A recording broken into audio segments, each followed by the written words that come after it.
Johnny Singa lelo ne bana sentiment. Star TV. Béni Samba la star en Jésus. Anakin bana poto bolanda www.bistartv.com. Meilleure chaîne na YouTube. C'est bien moi Peggy Kamba moto yasika. Kitoko na kitoko.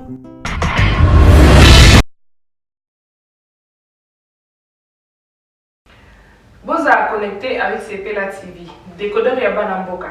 85 livres les décodeurs, peut 4 mois il y a offert.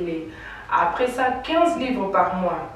Boza, ma chaîne ya Congo en direct du Congo Kinshasa. Boza, ma chaîne ya Bana Mboka de la diaspora. Ma chaîne ya sport. Et aussi ma chaîne ya Bana aussi YouTube Nakati. Simplement pour 15 livres par mois. Pour l'ensemble de Sepela TV, c'est très simple. Le site n'a sur internet. Bon, on a des détails. Maintenant, Banda, vous devez faire un transfert international avec le Big to Iban. En Angleterre, c'est simple, vous transférez car on a compte Nabiso. Pour ce moment, c'est Sepela TV, du nouveau sur Sepela TV, Numérica TV, Mesdames et messieurs, bonsoir, bienvenue à cette nouvelle édition du journal sur Bistar TV. Une vaste évasion a volé la vedette à l'occasion de l'anniversaire de l'avènement de l'AFDEL ce 17 mai. Les détails dans cet élément. La matinée du mercredi 17 mai n'a pas été comme toutes les matinées qu'on connaît à Kinshasa. Des hommes armés, difficilement identifiables, ont investi le centre pénitentiaire de Makala. Le ministre de la Justice, Tambwe Mwamba, a parlé d'une invasion d'adeptes de Bundudia Congo ayant laissé le chef du mouvement Nemwanda Nsemi en cavale avec une cinquantaine d'autres évadés. Informations contraires à différentes sources sur place qui ont annoncé des milliers d'évadés laissant le pavillon pour femmes totalement vide. Selon les mêmes sources, les assaillants visiblement bien informés auraient dévasté toute l'administration pénitentiaire après s'être attaqués à tous les gardes commis à la sécurité et blessé grièvement un haut gradé de la police. Éparpillés à travers la ville, plusieurs évadés ont été aperçus dans quelques communes: Barumbu, Bumbu, Ngiringiri, Makala, Selimbaou. La liste n'est pas exhaustive. Une réunion d'urgence autour du ministre de l'Intérieur, Emmanuel Chadari, a été organisée pour tenter de résorber la crise. Selon les mêmes sources, le nombre d'évadés s'élèverait à plus de 5000. Sur ce, des questions taraudent les esprits. Comment un dispositif militaire impressionnant à Makala, les assaillants armés de machettes et de haches, peuvent avoir raison des forces de sécurité? L'identité des assaillants, est-ce des adeptes de Nemwanda Nsemi ou de Kamwina Nsampou? Ne sommes-nous pas en train d'assister à un scénario permettant de libérer des assassins et des malfaiteurs pour perturber la quiétude des Congolais dans les jours à venir? Avec cette libération par force de Nemwanda Nsemi, cela ne présage pas les turpitudes dans un proche avenir au Congo central, comme actuellement au Kasaï, compromettant le processus électoral. L'avenir nous le dira, certainement. Et en rapport avec l'évasion de la prison de Makala, Nemwanda Nsemi, chef spirituel du mouvement Bundudia Mayala, ne se retrouve plus à la prison. Ses adeptes pointent du doigt les pouvoirs en place. Suivez. Faux, archi faux, s'exclame le BDM. Le parti de Nemwanda Nsemi ne reconnaît pas avoir envoyé des gens attaquer la prison centrale de Makala. À en croire l'un des cadres de ce parti, l'attaque qu'il leur est attribuée est une mascarade pour tromper l'opinion. Ils ne savent pas où se trouverait à l'instant leur président. Ce haut cadre donne des éléments sur cette allégation. D'abord, chez lui, un Ngaliema résistant aux forces de l'ordre, il n'a pas fui. Pourquoi le ferait-il en prison? Poursuivant, il estime que la procédure judiciaire était déjà mise en marche et Nemwanda Nsemi devait sortir normalement. Pour preuve, il avait instruit aux membres de nettoyer sa résidence la semaine dernière pour une éventuelle sortie dans un futur proche. Ce cadre du parti, sur un ton autoritaire, lâche. Ces gens qui ont commis ce forfait à la prison ne sont pas nos adeptes. Si Nemwanda Nsemi a été pris, Alors, il s'agit là d'un enlèvement pour l'exécuter, loin de regard, faisant croire à une libération. Il n'y avait aucun plan dans ce sens. Et nous nous prononcerons bientôt sur les responsables de cet acte si le président reste introuvable. Qui dit vrai? Affaire à suivre. Quelques Congolais rencontrés dans les artères de la capitale n'ont pas manqué d'étouffer leur argumentation en rapport avec l'évasion de la prison. Suivez. Devant l'État, on ne reconnaît pas de gris-gris. Alors, on doit nous expliquer, nous, la population, comment expliquer, vous pouvez attaquer une prison qui est gardée par tout un bataillon. Ce que je peux vous dire, madame, il faut éviter la fiscalité. Il y a un Mourada qu'on a arrêté là, au vu aussi de tout le monde, qui a promis de revenir incendier le tribunal d'Indjili. On est exposé à tout. Bon, qui va s'en charger? Est-ce le gouvernement? Est-ce les anti-coloniaux consorts? Franchement, le bout du tunnel est obscur. Aussi à Angui Souroche, ils n'ont qu'à mener des investigations pour mettre la main sur les auteurs, les commanditaires, sur les mandataires. Air justice ya mboka et ali kotambola malamu te peuple yimoko azora justice c'est fait maintenant justice. C'est pour te dire que au peuple a sali c'est les gens même bien sûr les adeptes ya Moïse Congo mais se sont fait justice pour l'année pour justice c'est ali kotambola malamu te. Quand on va des députés arrêtés sans balongolaye immunité base naie se soulever. Tout le monde a prison, beaucoup de ces députés vont il y a un peuple avec se soulever pour le contentement par rapport à la justice. Il y a un risque pour la puissance habitant au voisin de Kinshasa. Pourquoi? Parce que moi, quelque part, non, j'étais haute dans la police de Bissau. Comment est-ce que une masse à Badou faut pas bima illégalement la carte de prison? Et vous savez comment notre ministre de l'Intérieur doit se justifier, l'inspecteur de la police doit se justifier parce que l'invasion de Rosa la Madi, il y a une arme juste comment. Contrairement à la rumeur qui se répandit, Franck Diongo se retrouve bel et bien dans sa cellule à Makala. Suite à cette situation, l'on apprend que l'Union interparlementaire compte saisir les présidents de l'Assemblée nationale et la MONUSCO pour sa sécurité. Signalons que Dikapent, l'État et d'autres prisonniers emblématiques sont toujours à Makala. Mouyambo et Diomi, toujours aux formations médicales pour le soin. André Alain Tundu, porte-parole de la majorité présidentielle, a lancé un appel à la classe politique congolaise de ne pas ravir au peuple congolais son droit de s'exprimer par référendum et par élection. Les détails. Le référendum est un droit constitutionnel inaliénable, lance Alain Tundu, porte-parole de la majorité présidentielle à la classe politique congolaise. Pour Alain Tundu, il n'est pas normal qu'un régime démocratique basé sur la volonté du peuple puisse confisquer l'expression de cette disposition. Tundu poursuit ses déclarations en rappelant le pacte entre les parties prenantes aux négociations directes autour de la 5 ans dans lesquelles les négociateurs avaient décidé de ne pas actionner les référendums pour changer les dispositions de la Constitution. À ces points, les porte-parole de la MP estiment que le peuple n'était pas partie prenante à ces discussions, raison pour laquelle en tant que souverain primaire, il doit à son tour décider à sa manière sur cette question, que la classe politique ne peut pas lui ravir son droit de s'exprimer soit par référendum, soit par des élections. Affaire à suivre.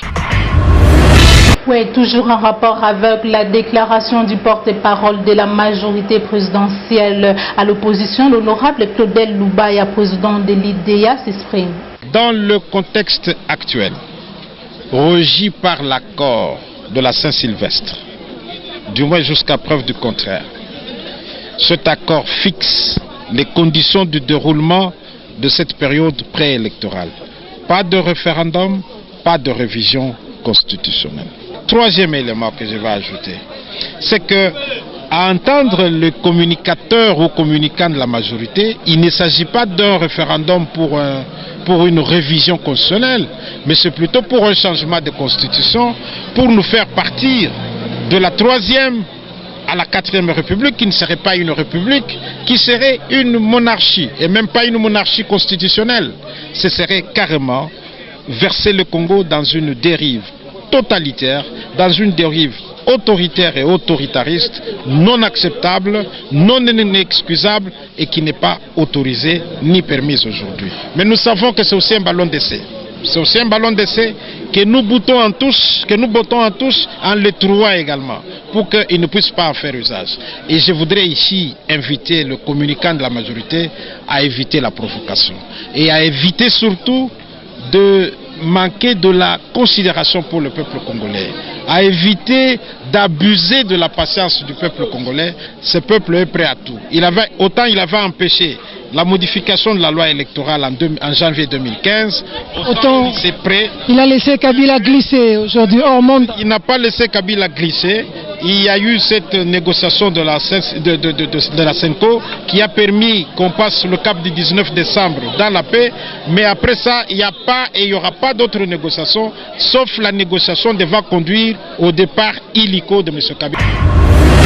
La route Malandi dans la commune de Matete se dégrade au vu au sud des autorités municipales. Les usagers lancent et ne seraient suivis. Comme l'image l'illustre, le tronçon route Malandi se trouve dans un état de délabrement très avancé. Cette partie de la commune de Matete se transforme peu à peu en une décharge publique. Face à cette situation, la population riveraine exprime son mécontentement. babundisa yango biloko moko te so tolinga tosenga bima na burgumestre Matete non azalaka nani toyebi ye te alingi kokongola bambongo na wenze azwi bambongo akotisi mesala nde sivo ekola monene eza ekola malandi bato ebele baministre ebele babima na ekolo metala nzela oyo nyonso topesa foti epa Kabila te kimbuta te pa burgumestre na biso ya Matete baila burgumestre na biso akokongola mbongo toyebaki so azosala so azolela bana na ye so azolela bandani je ne sais pas papa pa yobongisa nzela bomi na biso eza ya Matete awa vralima asengaki mpo bongisa nzela mais nayebi te so baboyelaki nde nini burgumestre mpo aloba azoloba pe te esise komisa azozela kaka bandako esala baérosion awa plasede bana bapela toza na centre na biso mpe awa po de solo tootanga su bien te toosepela te toomona peni boye donc esala bien te bangungi bakotela bato na bapalais na osengaka aide na président Kabila soki mpenza bakutana na bapromese ya chaque commune na osengaka ke areproche motu na ye bailon donc mona mpenza babiloko donc esepelisa bato. Aux autorités compétentes d'agir vite avant que cette route se dégrade davantage. Place à présent à l'invité du journal. Honorable Adrien Pouba, élu du MPC, membre du Rassemblement, bonjour. Bonjour madame. Comment vous allez? Oui madame, je vais bien. Aujourd'hui, on parle d'une vaste évasion. Il y a eu des prisonniers de la prison centrale de Makala qui se sont évadés. D'après le ministre de la Justice, Alexis Tamboumamba, estime qu'il y a eu quelques cinquantaines des évadés, alors qu'il y a d'autres sources qui confirment un chiffre ou soit un nombre très élevé. Votre réaction? Madame, d'abord, ce que je regrette, c'est quand lui-même, le ministre, n'arrive pas à maîtriser les problèmes des détenus au niveau de la prison centrale. Vous savez, madame, le rôle des ministres de la Justice. Et nous l'avons dit même au niveau de l'Assemblée nationale. C'est ridicule que lorsqu'un ministre en charge de la justice, le ministre d'État, qui devait donner les chiffres réels des évadés, et que lui parle de 50, dans un pays sérieux, nous, les jours-là, on attend que le monsieur le ministre puisse jeter l'éponge, puisque c'est honteux, madame. Vous savez, même la communauté, tant nationale qu'internationale, ont compris que chez nous, au Congo plus précisément, quand on parle de détenus, quand on parle de la prison, madame, vous êtes sûre, sans ignorer avec moi que la prison, c'est un centre de rééducation. Lorsque un citoyen se mécomporte dans la société, on doit le mettre dans un centre de rééducation qu'on appelle prison pour les redresser. Mais quand il va en prison, chez nous, c'est pour aller subir d'autres tortures inhumaines. Aller en prison, madame, vous allez voir comment vivent les prisonniers. C'est plus que même, d'ailleurs, vaut mieux même de garder même de poules ou je ne sais pas, de bêtes, que même d'aller voir les prisonniers. Et c'est ça même le sens du ministre de la Justice. Madame, moi j'étais sûr que le jour qu'il est arrivé à l'Assemblée nationale, les ministres devaient tout simplement jeter l'éponge. Ça c'est de un. De deux, madame, ce que nous avons trouvé bizarre, madame, vous avez suivi avec moi, lui le ministre sait, ils ont parlé de la résidence surveillée auprès de mon collègue, mon estimé collègue, l'honorable Nemo Ndansemi. Mais nous nous posons la question, qu'est-ce que Ndansemi faisait à Makala? Est-ce que Makala c'était le lieu pour qu'il soit en résidence surveillée? Qu'est-ce que Nemo Ndansemi est allé faire à la prison centrale de Makala? Parce que Ndansemi, avant qu'il entre en prison, on devait procéder à la levée de ses immunités parlementaires. Mais madame, moi je ne sais pas si nous respectons la loi dans ces pays où nous vivons toujours dans la jungle. Il n'était pas condamné, mais il s'est retrouvé à Makala. Oui, mais c'est une honte même pour notre justice. Quand je vois le ministre Tambo Mwamba, je comprends, je le respecte beaucoup, c'est un doyen, mais moi je suis surpris que si aujourd'hui le ministre lui-même n'arrive pas à maîtriser son ministère, madame, il devait tout simplement jeter l'éponge pour sa dignité, pour sauvegarder sa dignité.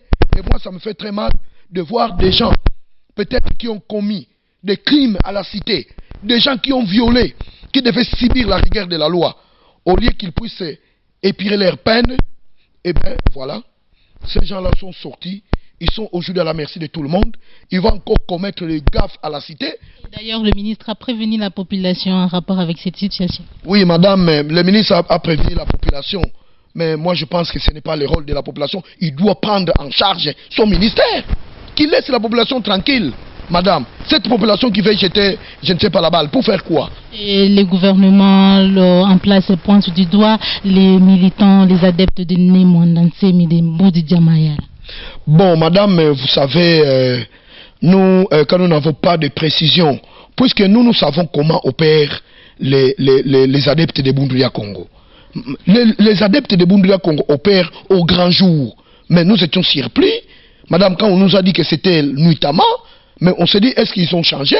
Ben bon, moi je ne suis pas un adepte de Bunduya Congo, mais madame, je me suis étonné d'entendre que maintenant, ces adeptes-là commencent à opérer la nuit. Mais nous, c'est ce qui nous frappe plus, madame, jusqu'aujourd'hui, on se pose la question, pendant que l'honorable Nemo Ndansemi, mon estimé collègue, qui devait être en résidence surveillée, s'est retrouvé dans la prison centrale de Makala.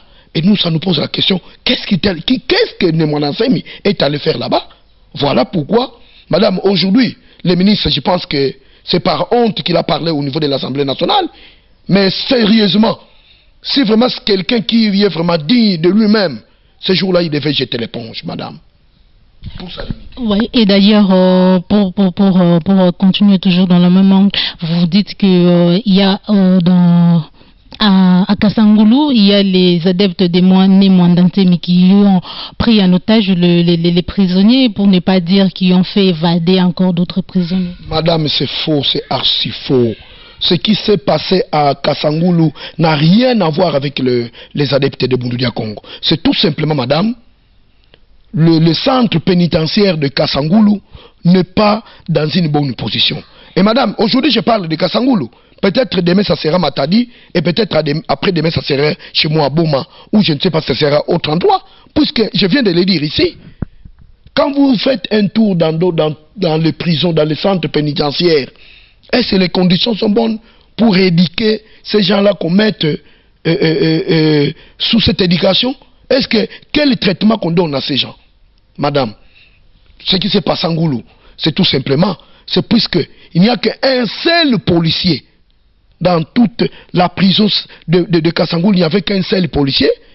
Et lorsqu'il y a eu ce mouvement-là, le temps que ces policiers, d'après les informations qu'on nous a données, fassent un tour pour demander peut-être qu'on puisse nous secourir, c'est à ce moment, madame, les prisonniers vont fuir. Et ce qui m'a fait très mal, madame, c'est lorsque le gouverneur du Congo central, qui est tenu de protéger les personnes et de leurs biens, ne donne pas de bonnes informations. Il appelle le monsieur le ministre de la Justice pour lui dire qu'il y a eu que des évadés. Madame, alors qu'il y a eu plus ou moins 70 évadés d'après les informations que nous avons suivies. Madame, c'est une honte lorsqu'un gouverneur de province, c'est depuis longtemps que nous étions en train de crier, incapable qu'on puisse mettre dehors, puisque le gouvernement, nous savons, aujourd'hui, il y a la décentralisation, mais lorsqu'il y a une mégestion, lorsqu'il y a des mesures à prendre, le gouvernement central peut sanctionner les gouverneurs d'une province qui n'arrive pas à prendre en main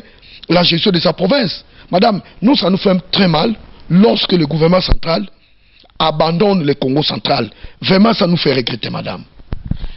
Le Premier ministre Bruno Tshibala vient de prendre ses clés à main. Il est déjà nommé Premier ministre et puis déjà installé. Votre réaction au sein du rassemblement, qu'est-ce que vous dites jusque-là? Bon, madame, nous regrettons seulement parce que vous savez, les Africains, nous avons des difficultés. Lorsque même nous nous mettons autour d'une table pour signer des accords, c'est difficile de prendre ça en compte. Madame, vous savez, les évêques catholiques se sont sacrifiés. Ils ont laissé leur diocèse. Puisque il y a un danger qui se présentait dans notre pays, c'était au mois de novembre ici, 2016, lorsque notre mandat, et lorsque le mandat de M. Kabila devait prendre fin, madame, on ne savait pas qu'est-ce qui devait venir après, puisque le gouvernement était incapable de pouvoir organiser les élections que la population attendait. Mais les évêques se sont sacrifiés, ils ont dit, nous devons mettre tous les acteurs politiques autour d'une table afin qu'on trouve un consensus pour qu'ils gèrent le petit temps qui nous reste, organiser les élections. L'objectif, madame, ce n'était pas occuper des postes, l'objectif c'était se mettre autour d'une table pour voir comment gérer, prendre en charge la gestion de la chose publique et donner des moyens nécessaires à la CENI pour organiser les élections. Madame, nous sommes à la CENCO, comme vous le savez, on a pris des mesures, les évêques ont fait tout et finalement on a attribué le poste du Premier ministre et du président du CENSA au niveau du rassemblement. Vous savez, madame, nous les rassemblements, nous avons pris en charge de pouvoir donner les noms, puisque ça je ne peux pas marcher les mots. Pour nous, le Premier ministre c'était M. Félix Tshisekedi. Et c'était pour le poste du président du CESAC, c'était M. Pierre Lumbi. Bon, nous n'avons pas compris pourquoi la majorité a trouvé qu'il fallait créer une autre forme de l'opposition, une fausse opposition, qui aujourd'hui, M. Tshibala se retrouve comme dans ce gouvernement comme Premier ministre, que nous, les rassemblements qu'on ne reconnaît pas, madame. Regardez comment nous vivons. Il n'y a pas d'emploi, il y a vraiment la misère qui bat son plein. Nous voulons révolutionner des choses. Nous voulons aller aux élections pour que le peuple congolais puisse choisir de nouveaux dirigeants qui prendront la destinée de ces pays à main. Nous ne voulons plus de gens qui peuvent nous intimider. Moi, l'honorable Poba, j'ai mené une élite, madame. Ça, c'est en passant. C'était lorsque on a sorti les décrets suspendant l'importation de véhicules vieux de 10 ans. Madame, je devais aller révolutionner la population dans le Congo central. J'ai rencontré, madame, un incident qui a même conduit à la perte de monnaie ici. J'ai reçu une bouteille de cocktail Molotov. Madame, ce n'est pas ça qui fait qu'aujourd'hui je puisse reculer. Bien au contraire, madame, ça m'a révolutionné. Ça vient encore de me donner une force pour que je lutte pour les changements. Aujourd'hui, je suis député, madame. J'ai des frères, j'ai des sœurs qui pleurent derrière moi. Il faudrait que ces pays changent. Raison pour laquelle le peuple congolais ouvre l'œil, regarde devant, Moutabang Samouningate, puisque nous avons qu'une seule patrie, c'est notre pays, la RDC. Honorable Adrien Poba Eli de Boma, membre du Rassemblement et puis député du MPCR, merci. Je vous remercie, madame.